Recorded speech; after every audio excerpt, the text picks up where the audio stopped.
and I'll be talking about one of the most important points now since we are ending our research journey.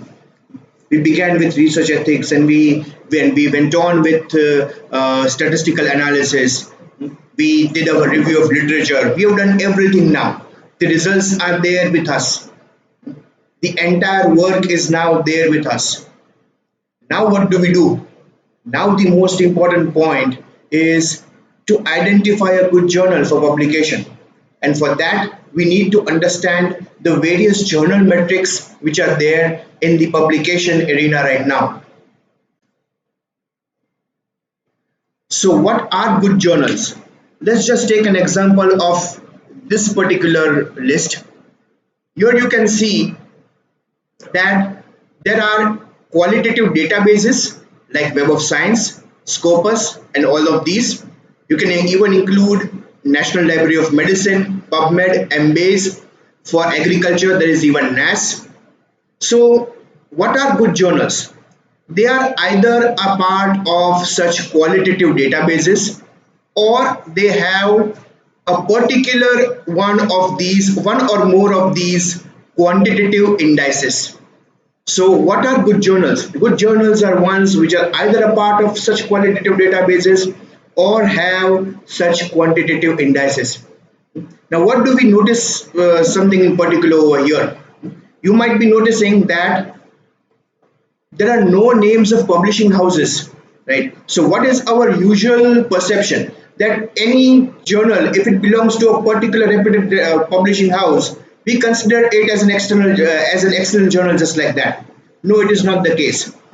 No matter what the publishing house, is that particular journal falling into any one of these qualitative databases, these reputed international databases, or is that journal having any one of these quantitative indices? If not, no matter what the publishing house, you should wait before publishing in that journal.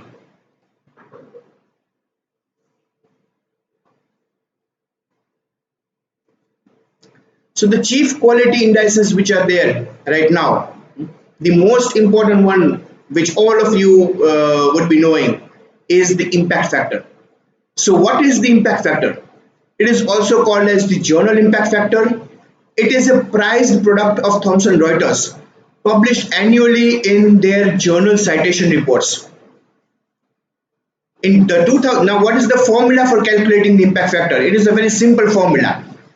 The 2019 impact factor of a journal would be calculated as A divided by B, where A would be the number of times that all the articles of that journal which were published in the year 2017 and 18 were cited by other publications during 2019.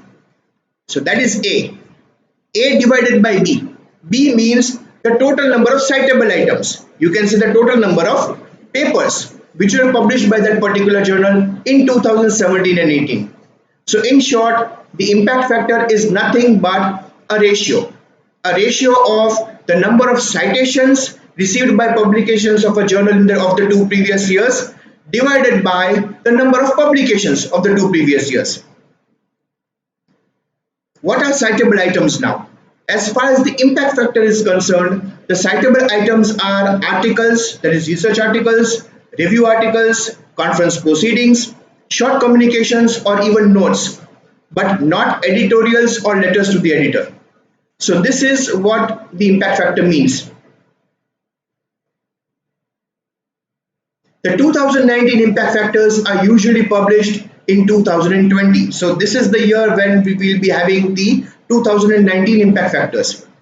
Now, why only Thomson Reuters impact factor?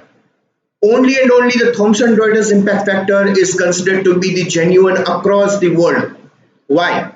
That is because Thomson Reuters uses the Institute of Scientific Information's Web of Knowledge, through which they do a huge holistic calculation.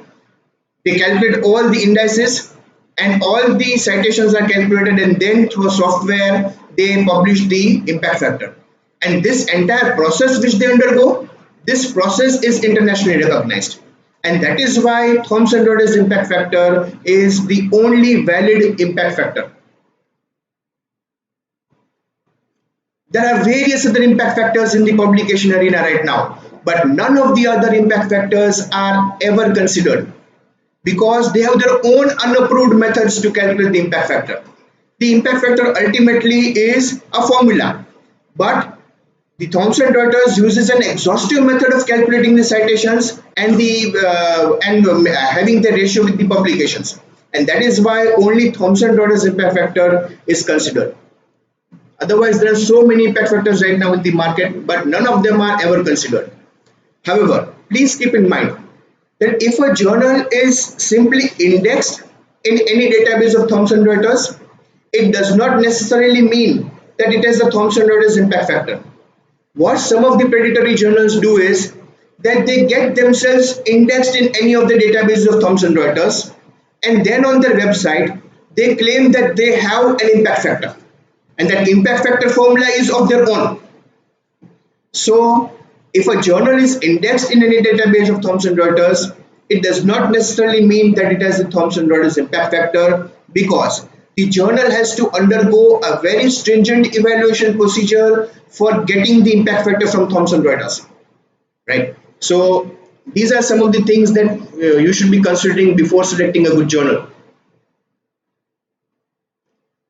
Now, a question which plagues everyone all the time: how to judge whether a journal is speaking the truth about its impact factor on its website? Should we simply believe the website? How would we know? There are only two options. Either you purchase the journal citation reports, which is very costly. You can purchase that on an individual basis or an institutional basis. But if you're not able to purchase that, if you deem it too costly, you can judge as follows.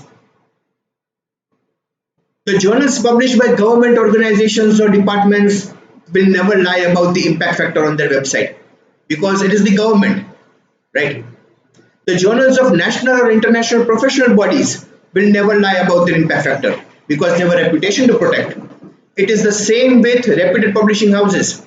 They will never lie about the impact factors which are published on the website of their journals.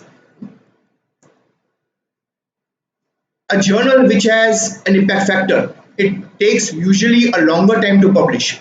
Minimum 1.5 months to 3 months, maybe even longer, maybe even a year, right? So any journal which claims to have an impact factor and can get your paper published in 1 week or 2 weeks or 3 weeks, you can be sure that there is something very fishy about that journal. A journal not even indexed in a Thomson Reuters database will definitely not have a Thomson Reuters impact factor. Just as without getting an admission in a college, you cannot get the university degree.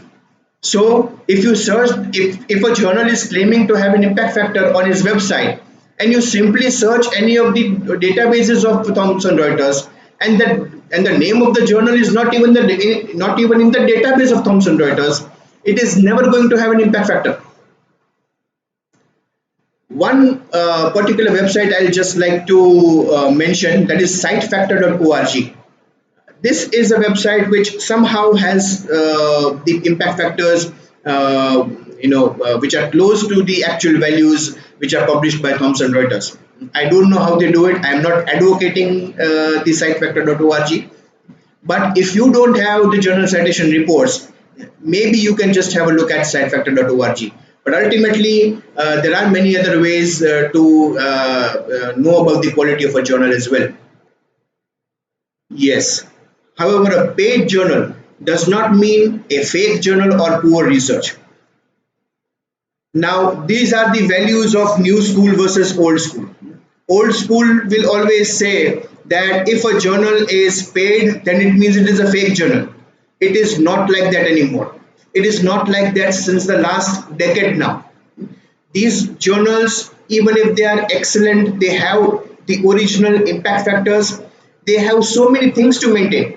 They have so many, they have the website to maintain, they have the softwares to maintain, they have to send the papers to reviewers and get them back, and all sorts of things have to be done, right? So I'm not saying that the journals should always be paid. I'm not advocating the fees, right? But what I'm trying to say is that if a journal is paid, simply don't reject it by saying that it is a paid journal, so it has to be a fake journal. or it means it is a journal publishing poor papers. No, you have to be very methodical in searching the good journals. Accepting blindly and rejecting blindly both won't work. Okay, I just like to request all of you to please adjust your screens, whether you are using a mobile or whether you are using a laptop. Please adjust your screens just for a few moments, because this is an image I have taken from one of the journals. I have protected its identity just for the sake of privacy. Now this is one of the journal's website pages, okay, and here they mention impact factor 7.08. It is an Indian journal, okay. So the first thing that should come in your mind is that it takes decades and decades for a journal before it gets an impact factor of 7.08. So there is something very fishy here. The second thing it mentions is IC value 94.33, right? So something close to 100, it shows quality to us, right? But IC value is index Copernicus value. Index Copernicus value is published by an agency in Poland. I'm not saying that it is a bad agency, but it is not internationally recognized as much as the impact factor or the H index. Okay, earlier in the in the earlier editions of UGC, they did mention the index Copernicus value, but now it is nowhere there, right? So something not very right over here, something not very right over here as well. Or author notification in 7 to 10 days, and journal publication paper submission in by 10 December, journal publication by 30 December. So within 20 days they'll publish, right? So something very fishy over here as well. And then look at this. Every journal knows by now that only Thomson Reuters impact factor is the genuine impact factor. So what they have smartly done, they have mentioned Thomson Reuters and then they have given a researcher ID. So what do desperate people, what will desperate people think? They will think, okay, Thomson Reuters, impact factor. Impact factor is of Thomson Reuters. And they will fall into the trap and send the papers for publication. No, this is just a researcher ID, a Thomson Reuters researcher ID. It is just an author ID, just like your LinkedIn ID or a ResearchGate ID, right? So these are the things you have to look very carefully before you go for any publication. Another example of a journal. Again, I am hiding the identities of all the journals just for the sake of privacy. Look at these. So many impact factors in the publication arena. Universal impact factor. Who knows what it is? Again, look how they have tried to create a confusion. Thomson Reuters index journal, right? Again, science journal impact factor. So what are these impact factors? None of these impact factors are accepted globally. And they have created a confusion, Thomson Reuters index journal. So what will again desperate people think? Okay, it is Thomson Reuters impact factor Thomson. Here all the confusion happens and you fall for predatory journals. Then these are the sort of emails that you get. Special issue for Devang Pandya, right? So they make you feel special. They increase your confidence, right? You feel motivated right from the beginning. Okay, special issue for me. So this is the journal for me, right? Then they will mention in the email IF. IF is impact factor. So impact factor 0.68. So you say, okay, 0.68, no problem. It seems to be reliable. Then they mention an H5 index. There is nothing like 5. The H index is the one which is globally accepted. Then times cited 2657. So you say, okay, it has citations as well, but all these things are never counted. Look at this as well. Peer review within 2 weeks and quick publication as well, right? But still there is you have some hope in your mind that IF impact factor is 0.68. So it has to be an excellent journal, and you send for the publication and then you fall into a trap, right? Whereas you have to go deep into the journal. This is what is revealed of that particular journal. The impact factor 0.68 is a Google based impact factor. Such impact factors are not at all valid. They are not globally acceptable. So these are the things that you must look into before selecting a good journal. Now there are several derivatives of the impact factor as well. Okay, you can say cousins of the impact factor, but ultimately it is only the impact factor which is counted. One of the derivatives is the immediacy index. The immediacy index means how currently and immediately important the work published in a journal is. Okay, for example, the formula is exactly like that of the impact factor, but the 2019 immediacy index of a journal would be A divided by B, where A would be the citations obtained by all the publications of the journal during 2019 divided by the number of publications of that journal of 2019, right? So exactly of that particular year, just 1 year is considered, because it shows how currently and immediately important the work published is. Another impact factor is the 5-year impact factor. Okay, so just like the impact factor, this particular one calculates the number of citations and makes a ratio with the number of publications for the past 5 years. For the impact factor, it is 2 years. For 5-year impact factor, it is the past 5 years, right? So it is just a derivative of the impact factor. Why it is important? Because a base of 5 years may be appropriate for journals, because some of the journals, some of the content, they may take a longer time to get traction. They may take a longer time to find some sort of response, to find some sort of citations. So that is why this particular impact factor considers a longer period of time, that is a period of 5 years. But again, it is the impact factor, the 2-year calculation, that is the only valid and internationally recognized impact factor.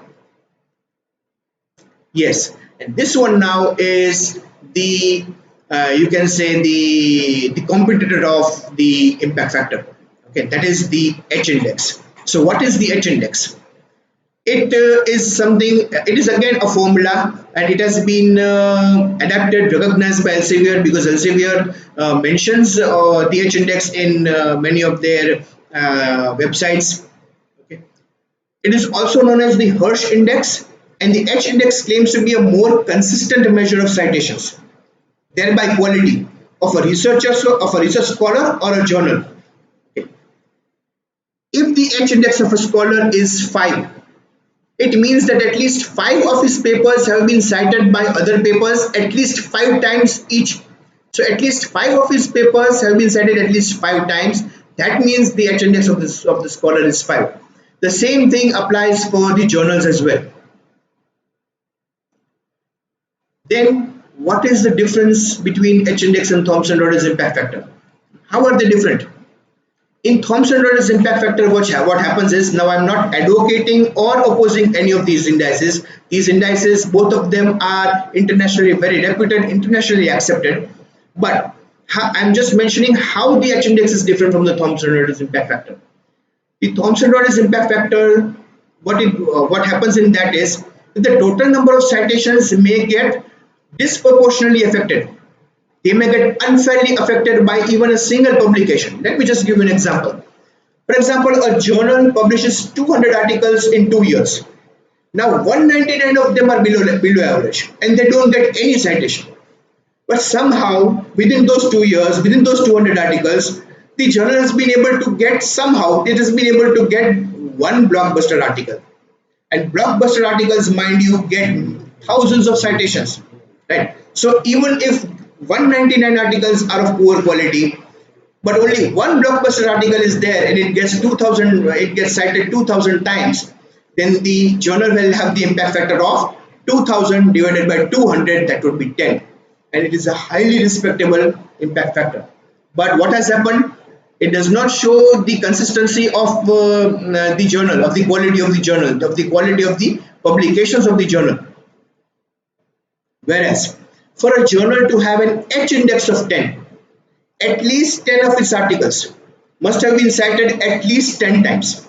So rather than just having one article which gets cited so many times, if you consider the H index, at least 10 articles have to be cited a good number of times. They have to be cited at least 10 times each for the journal to have an H index of 10. Yes, it can be cited more than 10 times also. So the citations may be 100, 200, no matter. Okay, but at least 10 of the articles are cited at least 10 times. What are some other differences? The Thomson Reuters impact factor is a paid product. You get it from the journal citation reports, and you have to purchase it. And the Thomson Reuters impact factor is for journals only, whereas the H index of any journal is available for free on cimegojr.com, a very important website. cimegojr.com. The H index of any journal is available for free over there, and the H index of any scholar is also available for free from his or her Google Scholar profile. So the H index is available in for a journal as well as for a scholar, and it is available for free very easily. Right. So these are some of the differences between the H index and the impact factor. Again, the H index is also a consistent measure of a scholar's quality. Suppose if a scholar has 50 publications, 49 of which are very poor and have zero citations, but one good article fetches him 50 citations, and what will people say? Okay, 50 citations at the lecturer level, if you have 50 citations, good, not bad. It can be said as a good number. But the H index will expose the inconsistency of such authors, because in this example, the author, in spite of having a good number of superficially looking citations, 50 citations, a good number, but in spite of having 50 citations, he will have an H index of only 1, because only one of his article has been cited at least one times, and the H index of 1 is considered poor, right? So that is where the H index is considered to be a bit more consistent. Another index is coming up soon, which is known as the M index. I don't know when it will come up, okay, but it is there. The calculation is there.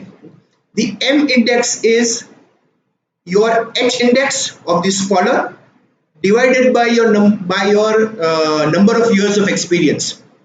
Okay, so this one is something which every one of us should be looking at, because if this becomes globally acceptable, then it will be a very stringent calculation of a scholar's research efficiency, right?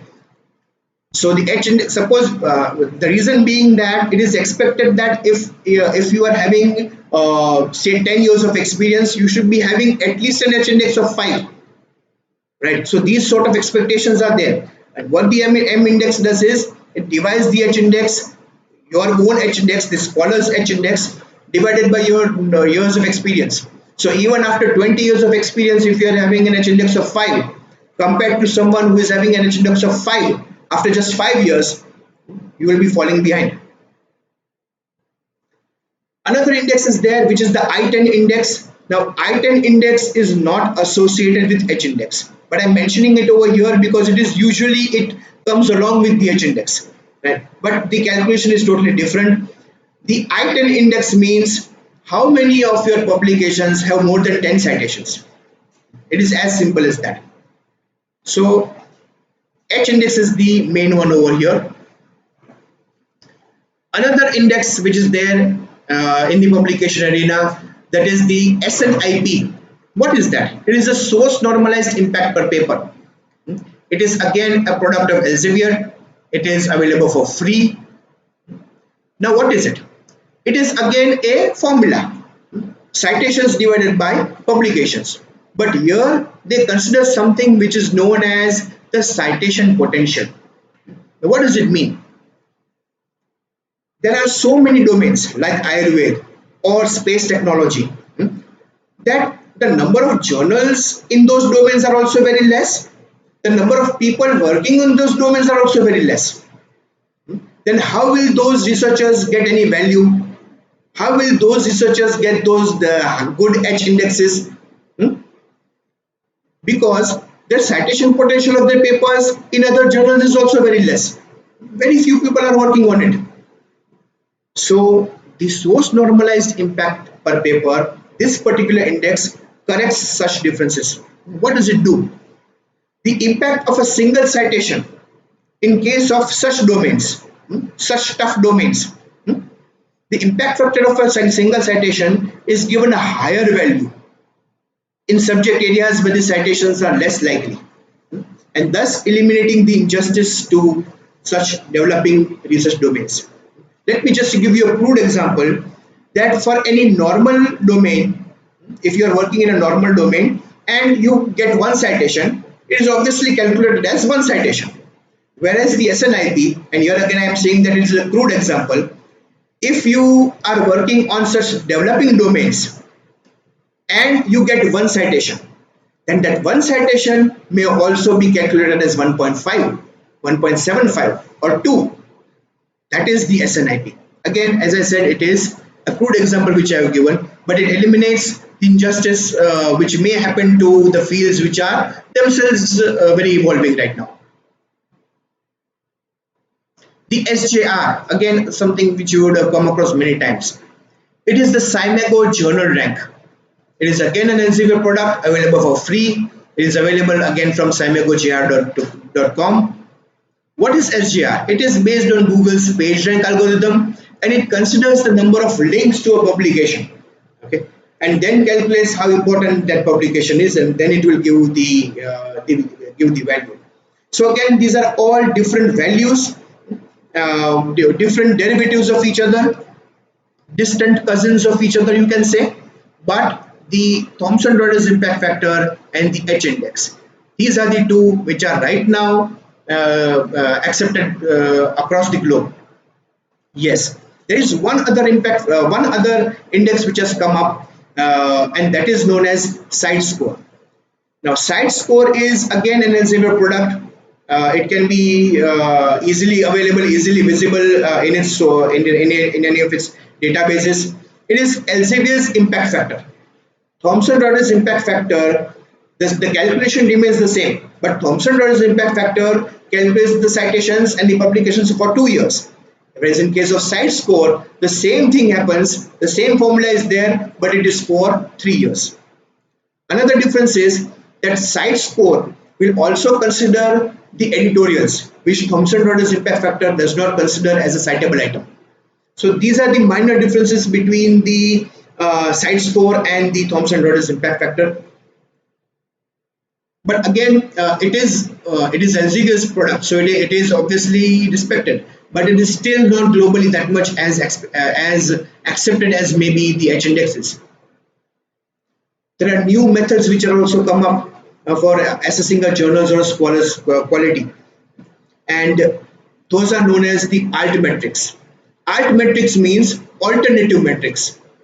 Alternative metrics means any sort of metrics which is alternate to these repeated indices, like how many times your articles were seen, how many times your articles were downloaded, how many times your articles received clicks, right? So these are the alternative metrics which are also there, but again they have not been able to get traction so far.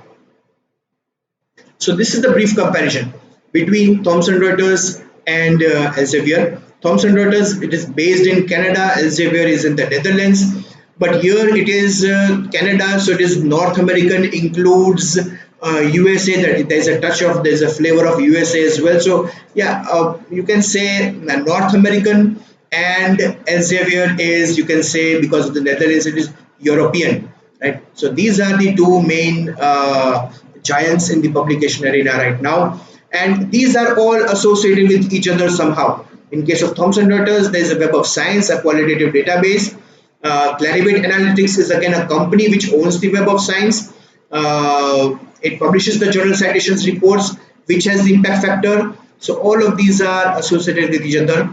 And Researcher ID and Publons ID are the two IDs for researchers in case of Thomson Reuters. In the same way, in Elsevier, there is Scopus, which is the main one. Then there is Scival, Science Direct, all qualitative databases.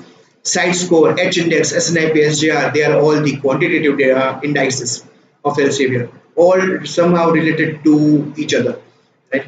Recognized and related to each other. And they have the Scopus author ID as well. So this is a brief comparison. Now comes the important question. Then okay, Thomson Reuters, what is Thomson Reuters impact factor, and what is H index, and what is the site score, and all, it is fine now. Okay, but now what I am supposed to do? How should I be selecting a good journal?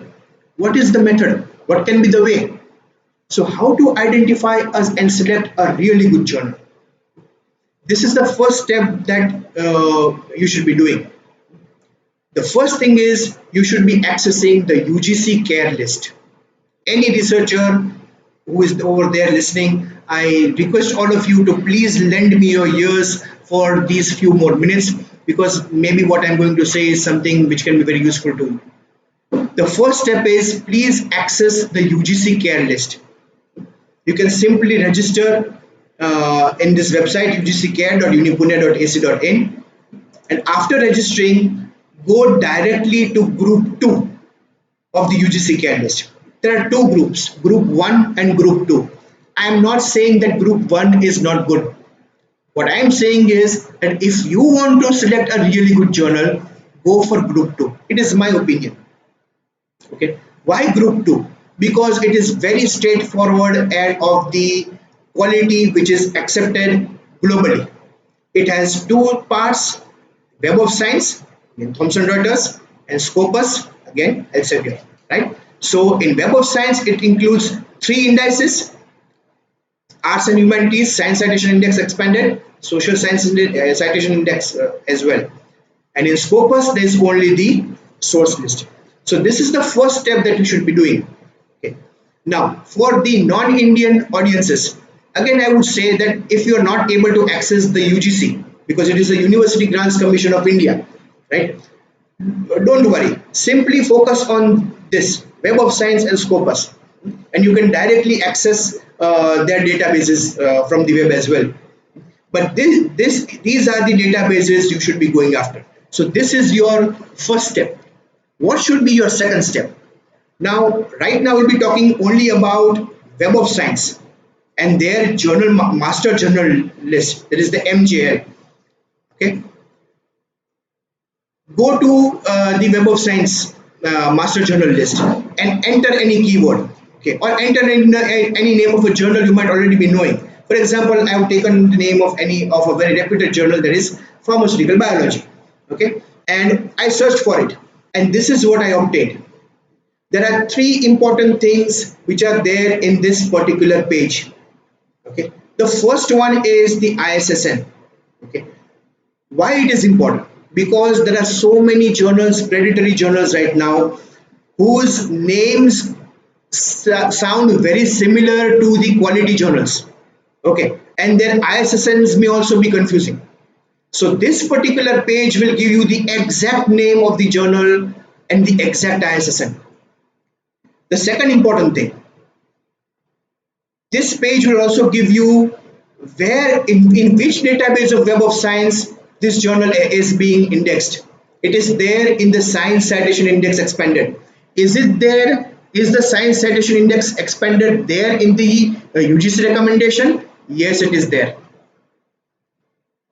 Right. So any other word apart that there is an emerging Science Citation Index Expanded, none of these count.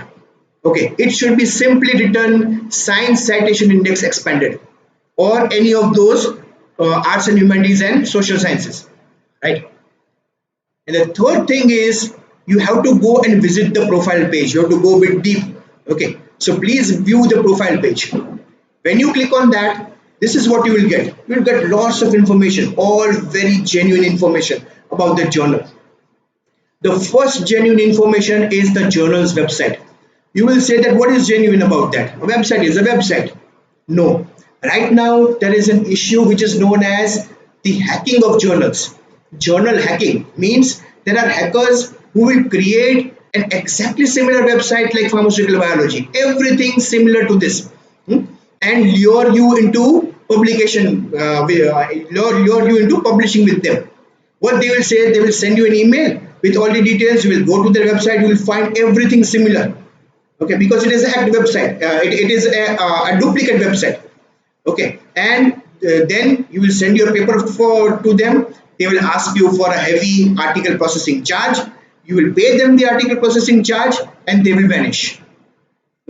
So the actual journal's website of a journal can be available from this page, and this is the way to go. Don't search Google for any website of a journal, go by this method.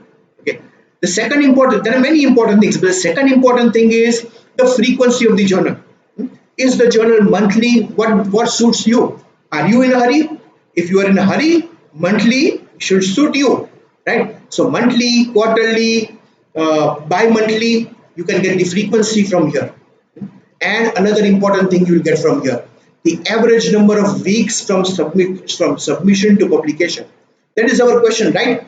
If I send a paper right now, when will it get published? This data you can easily get from this particular page of the Web of Science Master Journal list. So this was about Web of Science. Now let us look at the same example of the same journal in Scopus. Again, you go into the Scopus source list, you enter the name of the journal, and you get the journal's name, Pharmaceutical Biology. So what do desperate people do? Oh, the name is there. The name is there in Scopus. Over. Send to that journal. No, please don't do that. Please click on the name of the journal. And this will give you the details. Okay. And the most important detail it will give you is this Scopus coverage years. And in that, it should be written to present.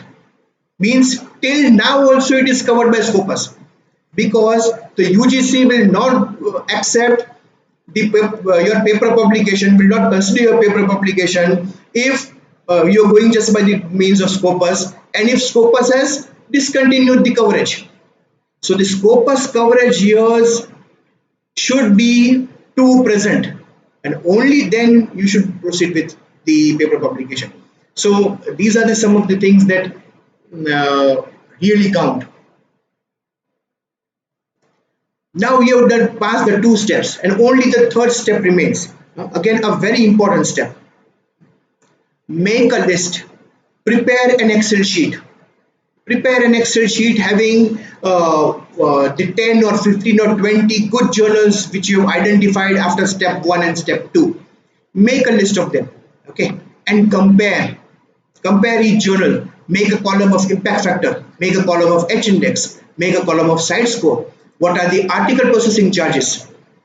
The article processing charges, either they are mentioned on the website of the journal, or if they are not mentioned, you should definitely ask the editor that are there any article processing charges? Because after 6 months waiting, if the editor says that okay, your paper is accepted but you have to pay $100, then you will face problems, right? So article processing charges also you should be knowing. Right. They are either available from the website or you must contact the editor. Okay. The third thing another column you should be making is about the frequency. Another column regarding the time taken from submission to publication. Okay. And any remarks, any special issue coming up. For example, if you have some work related to COVID, and right now it is the time of COVID, and a journal has come up with a special issue, then your paper will be able to overtake all the other papers which it has, and it may have a better chance of fast publication, right? So make a list of all the journals and make columns for each of these things, and then quietly sit, relax and compare. Which journal suits you the best? Do article processing charges matter to you? If a good journal having an impact factor of 5 has an article processing charge of rupees 5,000, say, right? Do the charges matter to you? If they don't matter to you, you will be easily able to know and go for a higher impact factor journal. Which index matters to you? The impact factor matters to you, the H index or the site score? What matters to you? Does time matter to you? Are you in a hurry?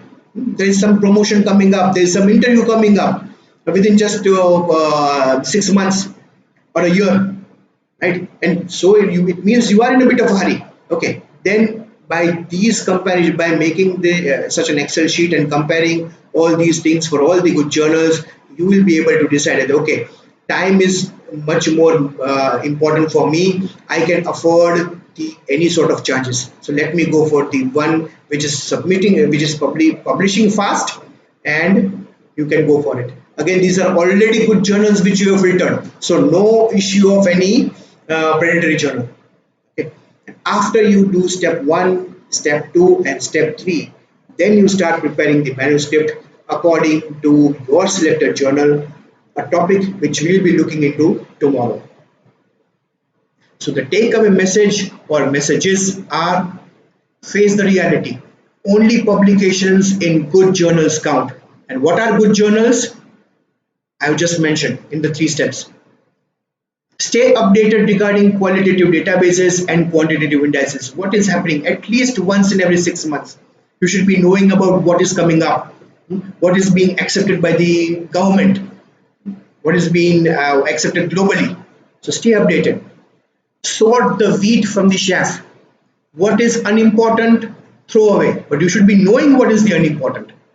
And that is why it is very important to go through those 3 steps. Don't allow any of your hard work to go in waste just because of haste. Screen each and every journal carefully and only then send your paper to that particular journal. And what I would recommend, minimum standard of a good journal should be the group 2 of the UGC CAD list. The group 2 was earlier known as group A, now it is known as group 2, and it is nothing but the 2 most reputed databases accepted globally, Web of Science and Scopus. So these are my references, and for any queries you can contact me on my email ID. Thank you very much.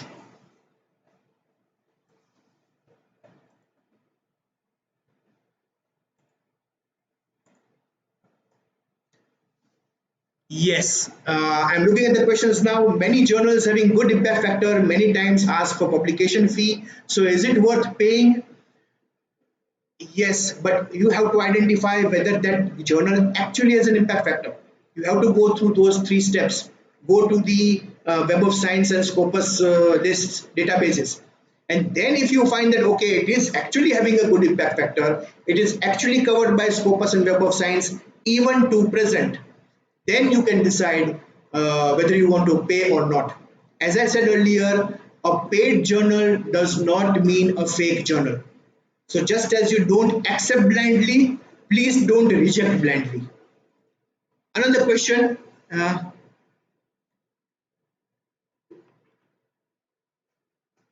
cross-check the impact factor. Yeah, the impact factor. As I said, there are only 2 ways of getting the impact factor. One is you purchase the journal citation reports. The second is you have to just simply arrive at some sort of conclusion on the basis of the reputation of the organization or the publishing house.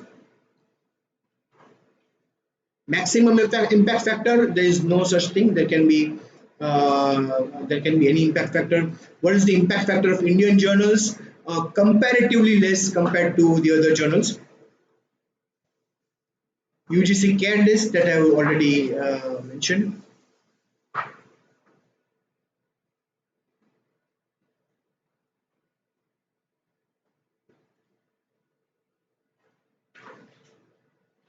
Yes, so all the questions are those which I have mentioned, which I've explained in the last 3 steps.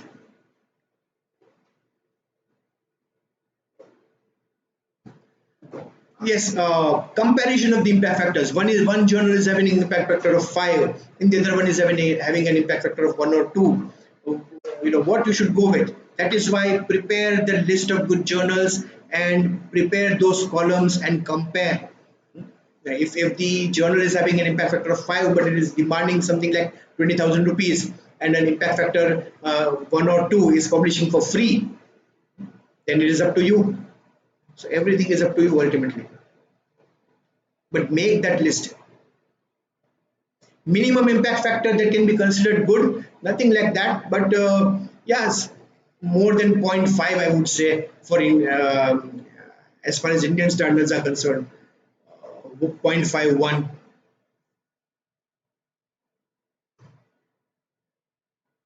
If our article is published in any journal and then you realize it is fake impact factor, then can we pull out? Only thing is you can pull out before it gets published. You can retract your article, you can withdraw your manuscript, but that is before publication.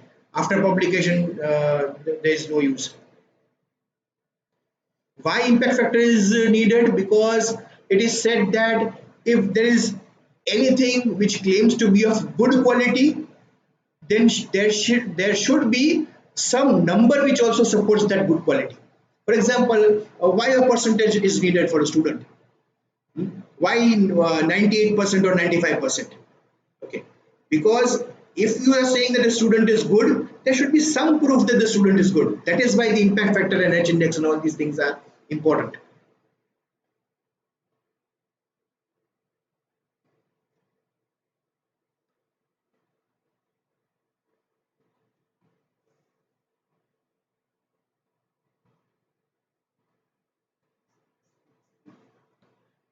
Is the impact factor is paid journal or fake? No, paid journals are not fake. Not that is not the true thing. You have to go deep. Total number of publications affect H index. No, the total number of publications of an author will not affect the H index of the author. Why? Because the H index is the minimum number of times particular papers have been cited by others. Okay, so no matter if your papers are 50 or whatever. Okay,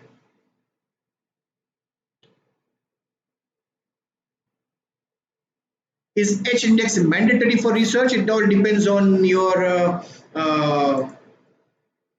university requirements or the requirement of the particular funding agency. Google Scholar H index valid globally because nowadays Scopus index is more popular. Yes. See, the H index is a formula. Okay. The formula of H index can be employed by Scopus also, by Thomson Reuters also, and by Google Scholar also.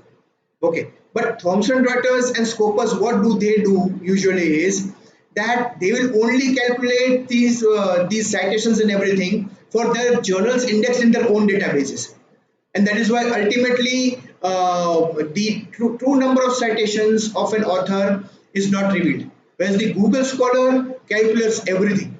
Even if an average journal is citing you, it gives the citation to you.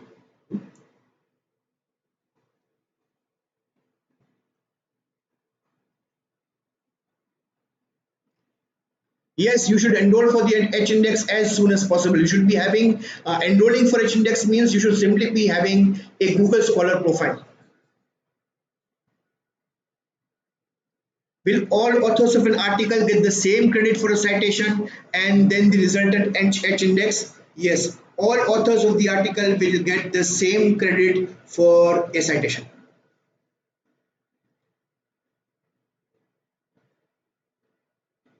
Yes, Google Scholar is reliable. There's nothing about that. There's no question of reliability. Okay. ResearchGate also gives these citations and everything, but that is very less reliable. Even they themselves have accepted earlier. As I said earlier, let me clarify. The H index is a formula which can be employed by Scopus, Web of Science, or Google Scholar. But Scopus and Web of Science usually consider their own index journals for citations, whereas Google Scholar considers all journals globally for calculating the citations. So Google Scholar is a good one. There is no doubt about it.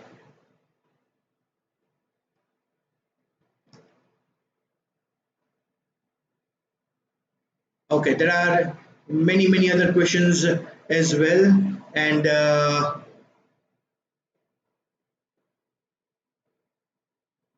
ISSN and ISBN. Okay, somebody has asked a question regarding that. ISSN is usually applied to your periodicals, and ISBN is what is applied to your books.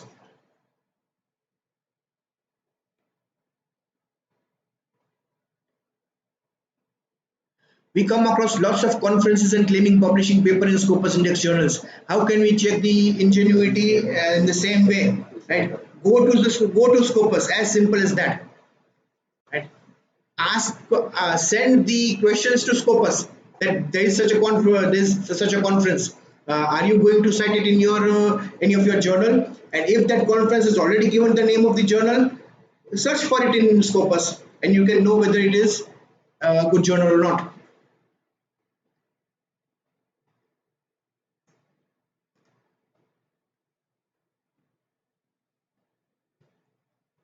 Okay, so yes, I guess I've covered the majority of the questions which are there. And yes, thank you again, all of you very much. And you can send the questions to me. You can email to me. My email is already available with you. Thank you all very much.